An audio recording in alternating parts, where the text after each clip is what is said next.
Brasil e China lançam parceria alternativa à Rota da Seda para evitar desgaste. Eu quero ler essa matéria e vou te passar essa para a tua avaliação, Marcos. Link 4, tá aqui, ó.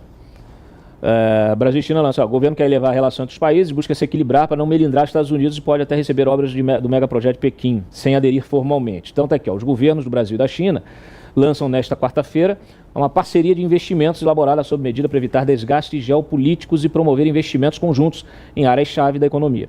O plano comum foi elaborado como alternativa à nova Rota da Seda, que como é chamada a iniciativa Cinturão e Rota, o principal mecanismo de inserção bilateral de Pequim no mundo e sua ponta de lança para a América Latina.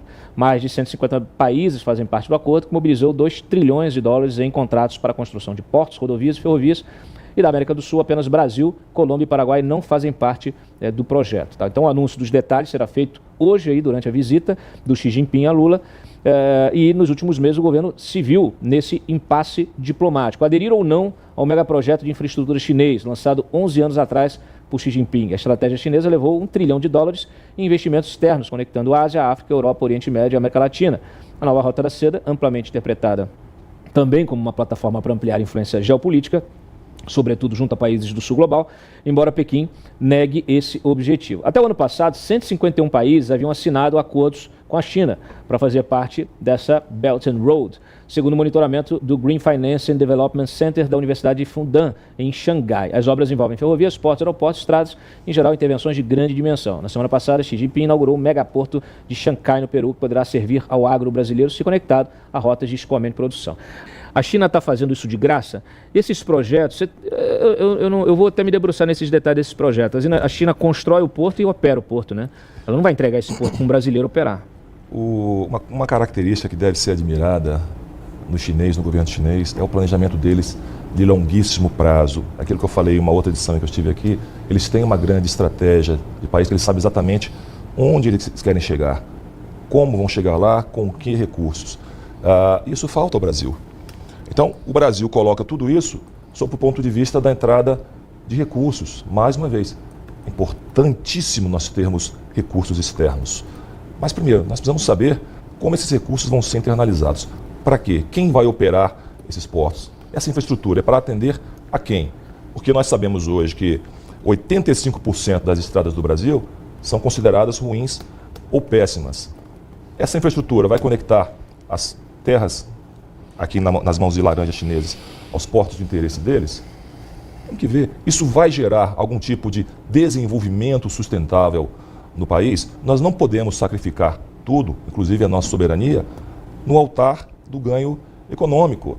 Esse é o grande problema, um dos grandes problemas do Brasil agora e da nossa diplomacia. Nós não temos um projeto de país. Nós não sabemos para onde vamos. Então você fala em entrar recurso chinês, oba, é bom.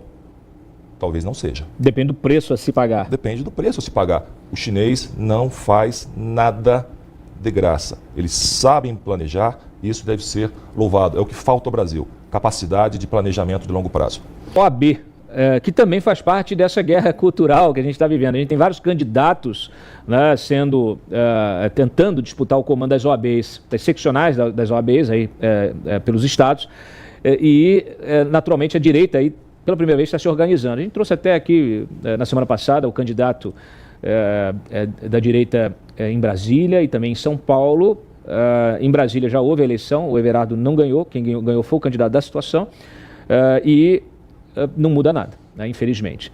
Agora a gente vai falar com o candidato da direita lá no Paraná, tá? Então põe na tela aí, por favor, que é o Flávio Pansieri. Como é que está a disputa aí? A eleição é que dia exatamente? A nossa eleição será na sexta-feira, das 8 horas da manhã até as 17 horas, é uma eleição 100% online e nós esperamos aí terminarmos o dia com um resultado positivo com a vitória, né? As tracks mostram que nós vamos ganhar as eleições do Paraná. É a primeira vez que um grupo de oposição em 60 anos tem chances reais de ganhar as eleições. Nós temos uma campanha muito bem estruturada em todo o interior do estado. Na capital nós estamos muito bem, com um reconhecimento de grande parte da advocacia de que nós precisamos de novos rumos. Nós precisamos de uma advocacia, de uma ordem que se preocupe com prerrogativas, porque isso está relacionado a liberdades fundamentais. Nós precisamos de uma ordem que se preocupe com valores, valores do Estado democrático, mas valores também morais que façam com que a sociedade caminhe sobre trilhos de conhecer a todos com os mesmos olhos, e uma ordem que se afaste desta pauta woke do mundo para construir uma pauta, logicamente, relacionada a todos os temas da Constituição, mas uma pauta também preocupada com temas, às vezes, que podem parecer corporativos da advocacia, mas que não são. Eu costumo brincar aqui, Dantas, que nós não vamos mais inaugurar jardinetes enquanto a advocacia estiver padecendo dos temas mais elementares que nós temos hoje no Paraná. Nas conversas que eu já tive aqui, um tema que ficou muito, vamos assim, marcado, né, no nosso debate, as pessoas estão muito ciosas da atuação da OAB, porque a OAB tem uma trajetória, né? A OAB como... Tem gente que acha que a OAB não deveria existir, tá? Essa já é uma questão. Você acha que a OAB precisa realmente existir? Tem gente que acha que a OAB pode existir, mas que não pode existir no formato atual, inclusive formato de financiamento. E tem gente também que acha que a OAB precisa ter independência, que eu acho que é uma das pautas de vocês. O pessoal falando até que a OAB virou um puxadinho do STF. A gente vê aí a OAB silenciando diante de absurdos, de violações das prerrogativas do advogado, e o que naturalmente prejudica a defesa dos seus clientes, especialmente quando esses clientes também não estão no campo político, né, da turma aí. A gente está vendo a violação escancarada, deboche, ministro ironizando até a atuação de advogados lá na tribuna, né, outros ministros caçando ali a palavra do advogado, dizendo que não pode fazer sustentação oral. Tá uma bagunça esse negócio. Esses temas, essas três perguntas que você me fez são muito importantes. Eu, por certo, sou um defensor da existência da Ordem dos Advogados do Brasil no modelo constitucional que nós temos hoje. É importante relembrar que a redemocratização passa necessariamente pela Ordem dos Advogados do Brasil e com um capítulo muito interessante, que foi o capítulo do primeiro grande evento de chamamento para o debate da redemocratização que aconteceu em Curitiba na década de 70. Mas eu queria dizer que logicamente, nós temos que repensar uma série de elementos da ordem hoje. A ordem não pode ser mais, eu lhe diria, puxadinho de partidos políticos, que assumindo pautas político-partidárias como forma de agradar setores da vida pública brasileira.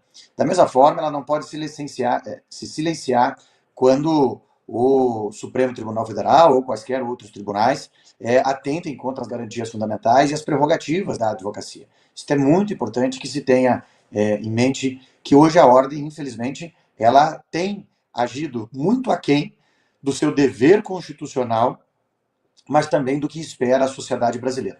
Eu tenho convicção que a sociedade brasileira não espera que a ordem tome lado, mas sim do lado A ou do lado B, mas sim que ela se posicione em defesa das liberdades fundamentais, porque essas valem para todos. Mas, infelizmente, nós não temos visto isso com a intensidade que nós deveríamos ver e temos aí presenciado uma série de avanços do Poder Judiciário quanto às prerrogativas.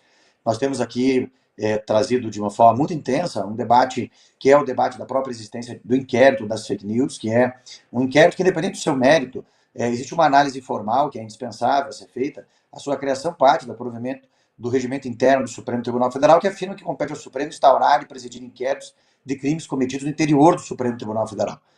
Por certo, interior do Supremo Tribunal Federal não pode ser subentendido como quaisquer redes sociais do país que estejam sobre os olhares do relator deste inquérito.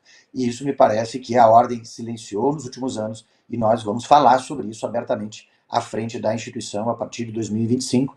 E aí, logicamente, não podemos deixar de tratar também de todas as restrições às liberdades fundamentais que podem ter ocorrido perante o Supremo Tribunal Federal. Eu formalmente não tenho acesso a esses dados, mas tenho ouvido muitos colegas que têm dito que não têm tido acesso a inquéritos, a procedimentos de investigação criminal contra seus clientes na integralidade.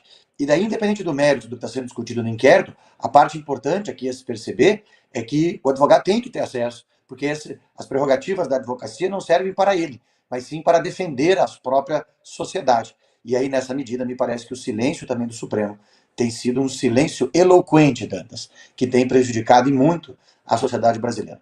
A nossa proposta é voltarmos a ter voz. E para isso nós precisamos do voto da Advocacia do Paraná, dia 22, sexta-feira. A nossa chapa se chama Pela Ordem, número 10, para que nós possamos ter voz novamente e para que a advocacia e a sociedade se sinta efetivamente representada.